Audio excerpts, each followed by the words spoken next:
Buga Vandim. Se inscreva. Bora pra aula então?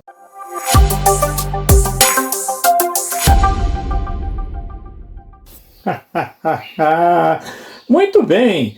Olha aí. A gente de volta na 27ª parte. Caraca, velho. Eita, capitalismo para expandir-se com tanto vai e volta, não é? Muito bem. Antes que você se apresse em pensar que a crise de 29 foi a primeira grande crise do capitalismo, talvez a primeira na qual você ouviu falar, é bom lembrar que já tivemos uma outra crise antes dela.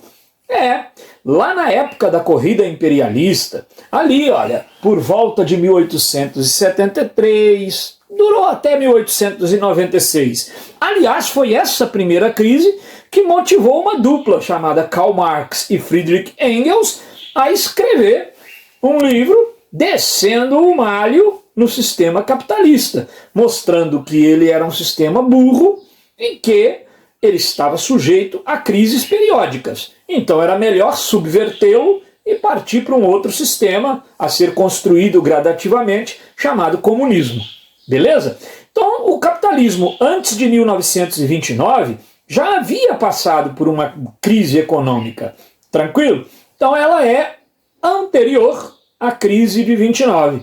E ela tinha a ver com problemas típicos da época. Lembra que no século XIX o capitalismo estava se tornando financeiro, monopolista, era a época dos trusts, dos holdings, cartéis, mas lembra também que a gente já estava entrando na segunda revolução industrial, a época em que a maquinização ficou ainda mais intensa, Fordismo, Taylorismo. Então olha só os elementos que compuseram a primeira grande crise do capitalismo. Tá lá, olha, máquinas substituindo os homens, tá lá, grandes monopólios, trusts, holdings, cartéis, quebrando as pequenas e as médias empresas, tá lá, o desemprego, salários baixos, êxodo rural, a mecanização do campo acaba expulsando o pequeno produtor rural que não vê outra alternativa a não ser ir para a cidade em busca de emprego, onde normalmente não encontra. Ué, Vandim, mas agora eu fiquei um pouco confuso aqui. Por quê? Não morra, minha filha. Não, é porque a imagem que eu tenho da partilha afroasiática, essa época aí, é de capital sobrando na Europa e eles buscando aplicar esse capital em mercados virgens. Eita! É uma imagem de prosperidade. Bom, eu não sei exatamente qual a ideia que você tem, talvez precisasse retomar algumas aulas lá atrás, onde a gente falou um pouquinho da história do capitalismo e como funciona o capitalismo, mas eu acho que esse nó é fácil se desfazer na sua cabeça. Olha, não confunda prosperidade com distribuição de renda. Não confunda, por exemplo, a aula passada, a gente tratou da euforia nos Estados Unidos nos anos 20, mostrando que essa euforia não atingiu e beneficiou toda a população. Quando você estuda, por exemplo, o Brasil governado pelos militares, você estuda um negócio chamado milagre econômico brasileiro. Todo mundo se beneficiou desse milagre? Não. Quando você estuda os anos JK, o projeto desenvolvimentista, os anos dourados, todo mundo pôde comprar um carro na época do JK? Hein? Uma motocicleta Vespa e passar gomalina no cabelo para dançar um rock and roll? Não, a festa não é para todos. O capitalismo não proporciona uma festa para todos. Hein? Quando a Xuxa cantava naquele tempo dos anos 80, todo mundo tá feliz, tá feliz. Todo mundo está feliz no condomínio em que a Xuxa mora. Fora dali nem todo mundo tá feliz não, colega. Tranquilo? Então, olha, cuidado. Sim, na época da partilha afroasiática, a gente tinha sim um excesso de capital e os grandes monopólios estavam migrando para a África e para a Ásia para aplicar o excesso de capital. Mas lembra do que estava nas entrelinhas e a gente várias vezes falando? Eles estavam em busca do que lá na África e da Ásia? Mão de obra barata. O capitalismo não paga bem. Ele sobrevive, inclusive, como diz Marx, da mais-valia, da exploração. Fazer o operário produzir grandes lucros sem que ele tenha acesso a grandes lucros. Essa é uma interpretação. Cabe o debate. Cabe o debate. Mas, beleza, vamos seguir essa linha de raciocínio. Então, gente, lá no século XIX já havia tido uma grande crise do capitalismo. O Karl Marx, inclusive, escreveu a sua obra ali, falando disso. Maravilha. Mas, como não há felicidade eterna, também, infelizmente, não há crise que dure para sempre. Tudo passa, não é? Maravilha. Agora chegou um tempo em que as coisas melhoraram um pouco, o capitalismo tomou outro rumo, veio uma Primeira Guerra Mundial, deu uma sacudida no jogo de forças e os Estados Unidos viveram aquela euforia que a gente conversou, do American Way of Life, do reforço àquela mentalidade do American Dream, tudo é possível, todos os sonhos se realizarão, desde que você consuma, ok? Maravilha! Lá ia tudo muito bem, até que a gente tromba com a segunda crise do capitalismo, a crise de 1929. Ela vai desencadear um longo processo de baixa na economia, chamado Grande Depressão. Então, Vandim, peraí, deixa eu organizar minhas ideias. Grande Depressão e crise de 29 não são sinônimos. Não são sinônimos. A crise acontece num determinado dia, numa quinta-feira em outubro de 1929. A Bolsa de Nova York quebra. A depressão são as consequências disso por anos a fio. E consequências que mundializaram-se. Não ficaram restritas a Nova York. Você pensa que quebrou a Bolsa de Nova York e o problema foi em Nova York? Claro que você não pensa isso. Você sabe que as bolsas de valores já eram interligadas. A gente até não falava o nome globalização na década de 80.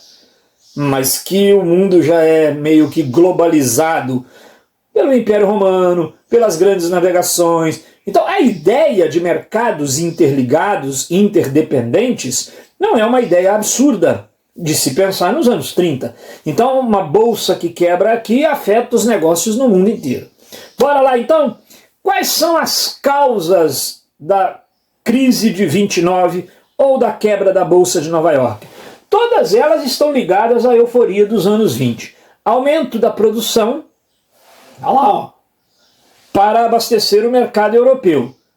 Mas eles não previram que a Europa fosse se reconstruindo e fosse diminuir as exportações, as importações? A Europa comprava, ela importava. Eles previram sim, mas eles tiveram uma exagerada confiança no mercado interno. A gente falou disso na aula anterior. Acharam que o mercado interno, nos Estados Unidos o povo estava comprando tanto, que não tem problema a Europa ir diminuindo não. Vai dar tudo certo, hein? Vai dar certo, seja feliz, não pense nisso. E também uma causa foi a especulação na Bolsa de Valores. Especular. Você sabe o que é especular com a vida alheia, não é? Ai, fulano tá pegando fulana. E o pai do fulano quebrou. Você lá tá dentro da casa dos outros, você tá lá dentro da... você tá especulando, rapaz. O que é especular com ações? É você ligar para o teu cliente e dizer, olha, compre essa ação aqui, porque essa empresa ela vai prosperar, ela tem futuro. Então você compra hoje um título, você se torna sócio de uma empresa quando você compra um título, né? Por isso que elas são SA, Sociedade Anônima.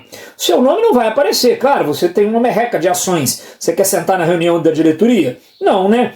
A reunião da diretoria é para os acionistas majoritários. Claro que se você detiver aí um percentual expressivo, vamos supor, você é dono de 70% das ações da Petrobras. Cara, você tem que sentar lá no conselho e dar palpite.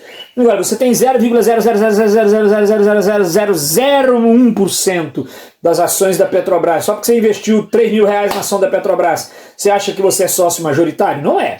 Então, quando você investe o seu dinheiro porque alguém especulou que aquele título valorizará e que aquela empresa tem futuro, beleza, você está contribuindo para o que aconteceu, que foi uma bolha, né? Muita gente especulou coisas que não aconteceram depois, por isso a bolsa vai quebrar.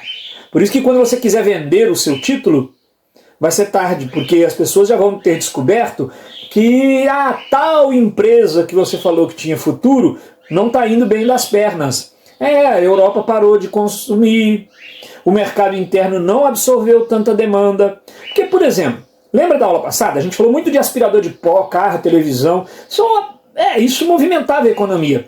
Mas esse tipo de coisa, você tem assim, sua casa tem 2 aspiradores de pó? Não tem, né? Difícil. Tudo bem, nos anos 30 você tinha uma televisão, mas 2. Não havia essa necessidade, essa demanda não tinha sido criada, ok? Então olha lá. Resumindo, o que foi a crise de 29? O que causou essa mega crise? Superprodução associada a subconsumo. Imagine a seguinte historinha. Papai, eu tô com fome. Meu filho, infelizmente, não tem pão aqui em casa. Papai, por que não tem pão? Porque o papai perdeu o emprego na padaria. E por que o senhor perdeu o emprego na padaria? Porque lá estava sobrando pão. Repare, superprodução, está sobrando pão. Subconsumo, tem pouca gente comprando pão. O padeiro perde o emprego. É um a menos para comprar pão. Olha só, a produção aumentando, a demanda diminuindo, uma hora quebra. Entende isso aí? Olha só, em 24 de outubro de 1929, sim, os norte-americanos ainda viviam as leis segregacionistas. Brancos de um lado, negros do outro. E isso fundamenta esse tipo de expressão que demonstra o racismo estrutural, né? Quinta-feira negra. O negro, né, associado a tudo que é ruim.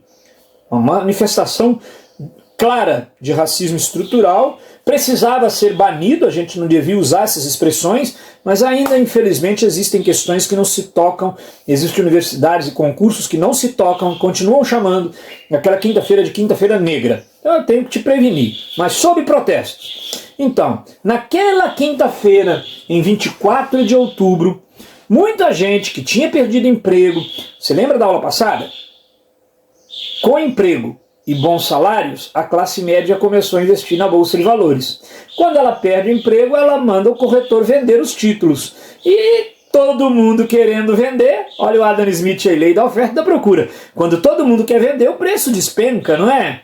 É verdade. Então o que acontece? Naquela quinta-feira, chegamos ao limite.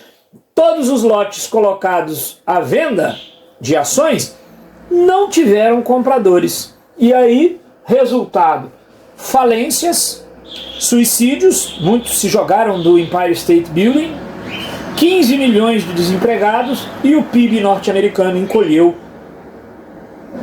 1/3. É muito. É crise que você não compreende. Ou compreende? Eu compreendo, Vandinho, porque nós estamos com 13 milhões e meio de desempregados nesse momento em que a aula é gravada. Pois é, por conta da pandemia e de uma crise que já vinha antes da pandemia. Pois é, mas proporcionalmente à população, aqui, 15 milhões de desempregados nos anos 30, não que a crise de hoje não seja severa, porque ela é, mas foi uma mega crise. Agora, como saíram dessa crise, aí já é matéria para o próximo encontro. Tranquilo? Por enquanto, força da peruca, que nós estamos precisando. Terminou de assistir? Gostou? Nem doeu, né? Então agora vai lá, se inscreva no nosso canal, espalhe a boa nova, vira e mexe, tem um vídeo novo por aqui. Se não tiver também, não te devo nenhuma satisfação, mas vai entrando aí que aparecem as coisas, tranquilo? Não passa aperto com história não. Vem pro Sabuga Vandinho que aqui a gente sabuga. Se não for história, vai ter aqui. Se não for, a gente inventa pra ter aqui também. Abração aí, deixa o seu like aí, inscreva-se.